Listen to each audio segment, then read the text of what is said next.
E aí, pessoal, tudo bem com vocês? Bem-vindos à nossa aula de filosofia. Continuando aqui com a filosofia moderna, hoje nós estamos então com os empiristas. Na aula passada nós estivemos com o racionalista Descartes. Hoje nós vamos para os empiristas e vamos conhecer um filósofo chamado David Hume, ok? Que é um dos filósofos empiristas. E então, para começar a nossa aula de filosofia, está ali uma frase que pode resumir a ideia principal dos empiristas. Nada está em nossa mente sem que antes tenha passado pela experiência dos sentidos. A palavra empirista, empirismo, vem do grego emperia, que significa experiência. Então, o empirismo é uma corrente aí que vai se opor ao tipo de raciocínio adotado pelos racionalistas, ok? Só por a título de curiosidade, vamos perceber que o racionalismo se desenvolveu na França e o empirismo se desenvolveu na Inglaterra. O racionalismo francês levou a revoluções políticas. E o empirismo inglês, da técnica, da experiência, do testagem, do sentir, levou à Revolução Industrial, ok? Só a título de curiosidade para vocês perceberem como que culturas diferentes, com raciocínios diferentes, constroem histórias diferentes, ok? Caminhando então. Então, na aula passada, nós vimos o racionalismo do René Descartes, vimos que ele chegou a uma verdade que ele considerava uma verdade inquestionável. Os racionalistas também são chamados de inatistas.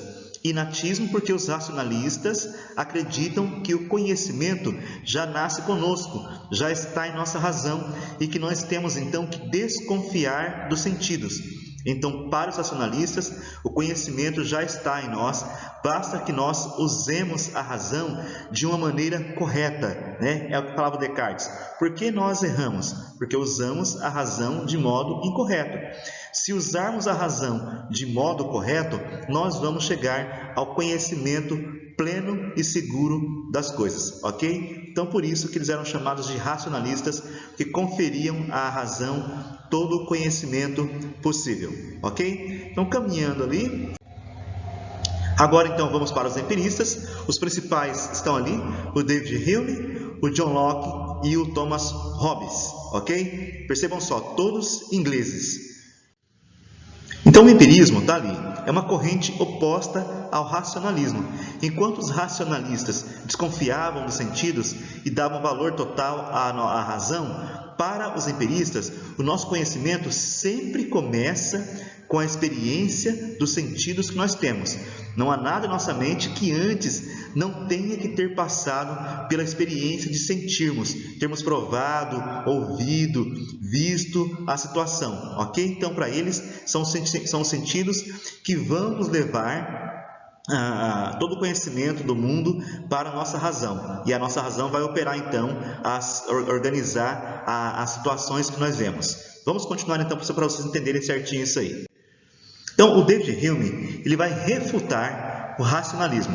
Para que haja uma ideia na mente, é necessário que antes exista um objeto exterior e que foi sentido de alguma maneira por algum dos nossos sentidos. Vejamos o exemplo aqui na frente. Os nossos sentidos, então, são excitados, né, por objetos exteriores. A gente toma café, a gente vê um animal, a gente vê alguma coisa, a gente vê o mundo, né, ouvimos sons. Então, então existe entre nós, pessoas, e o mundo, uma relação de experiência.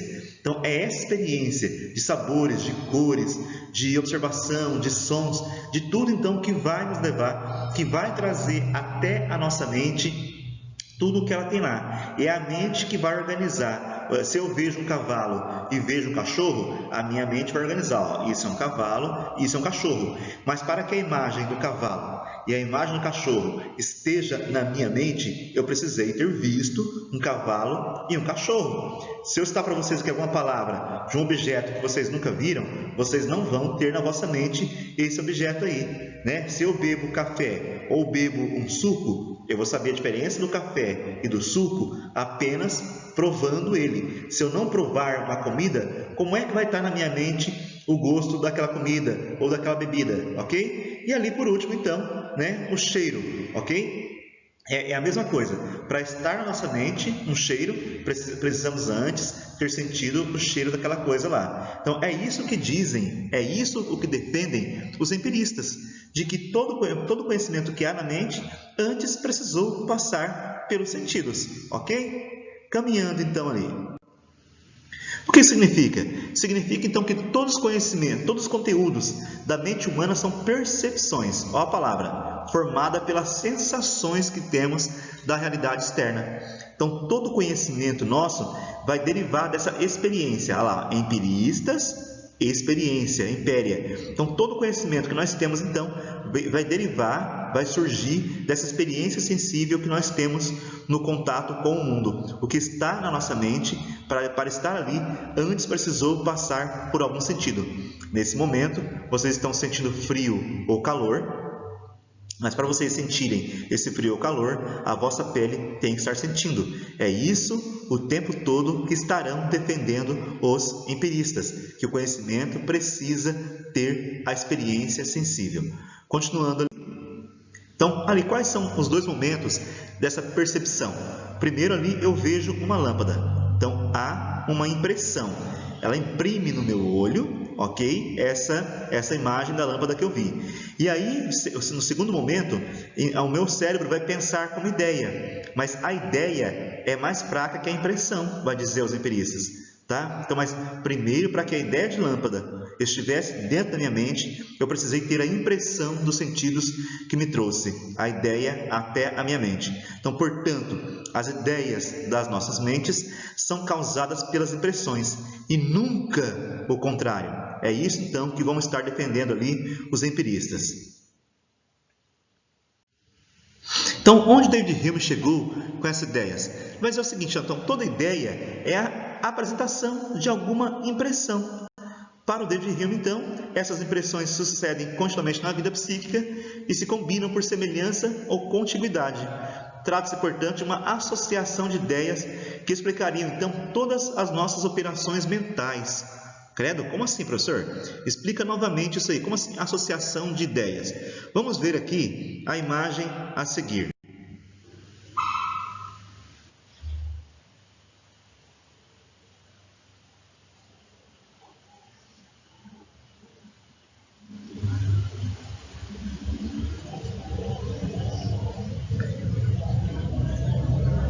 Percebam só, na nossa mente nós temos a ideia, olha só, na nossa mente nós temos a ideia, a partir de impressões que nós tivemos, de que amanhã o sol vai nascer. Temos temos certeza disso, não temos? Porque você viu ontem, anteontem e anteontem, e sempre desde que você observa o sol, você viu que todo dia ele amanheceu. Então, na vossa mente, através dessa impressão aí, formou em você uma ideia de que todos os dias o sol vai nascer. Então, isso é uma associação de ideias. Formou-se em você agora aí uma crença. E o David Hume fará uma crítica a essa crença, ok? Formou-se em nós aí a ideia de que todos os dias o sol vai se levantar, porque na nossa mente há essa ideia. Se eu vi ontem, anteontem e assim continuamente, numa relação de causa e efeito, eu então concluo a minha mente após observar, os meus sentidos, após observarem isso, vão levar a minha mente à ideia de que todos os dias o sol vai amanhecer. Mais à frente explicarei certinho como chama-se esse raciocínio aí. Vejam essa outra situação.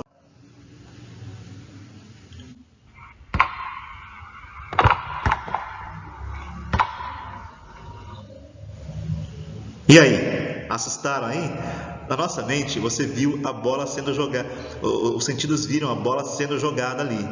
Então você, depois da sua mente, levou a sensação de que você iria ser atingido, ok? E isso faz parte, né, da nossa relação de causa e efeito que existe na nossa experiência sensível do dia a dia, ok? Continuando então ali para nossa ideia.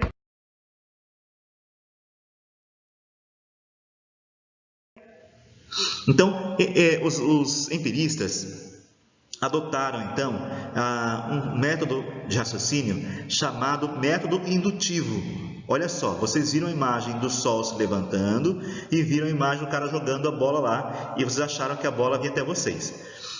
O que é o método indutivo? O método indutivo é um tipo de raciocínio em que, a partir de observações individuais, você parte para conclusões gerais.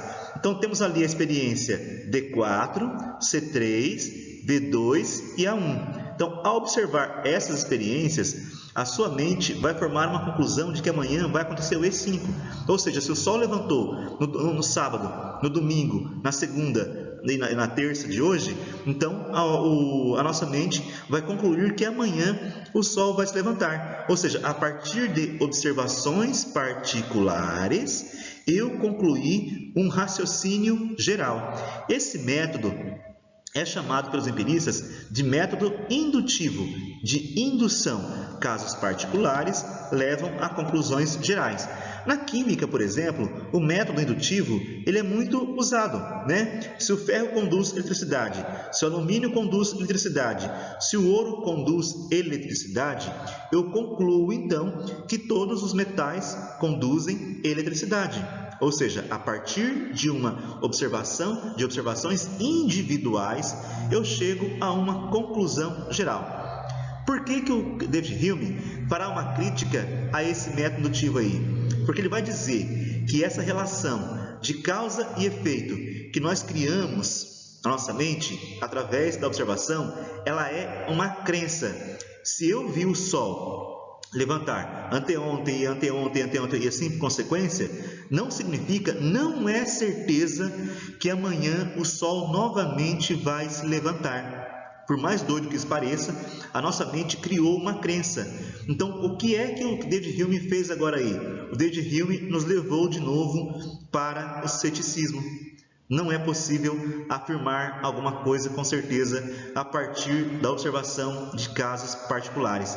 Se o Descartes havia derrubado o ceticismo, agora o David Hume, criticando o método indutivo, nos traz de volta a dúvida em relação ao conhecimento. Nos coloca de novo, nos joga de novo no ceticismo que havia sido derrubado pelo René Descartes. Interessante, né, galera? Então ele vai dizer, o método indutivo é uma crença que formamos em nossa mente. E como crença que ela é ilógica, ela não é lógica.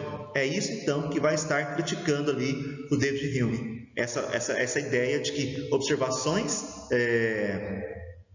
particulares podem nos levar a conclusões gerais 100% absolutas, 100% corretas, ok? Então, a aula do David Hume foi essa. Na próxima aula, então, vamos agora para... Essa, então, é a nossa próxima aula. Aguardem ela até quarta-feira. Muito obrigado. Até a próxima. Valeu, galerinha!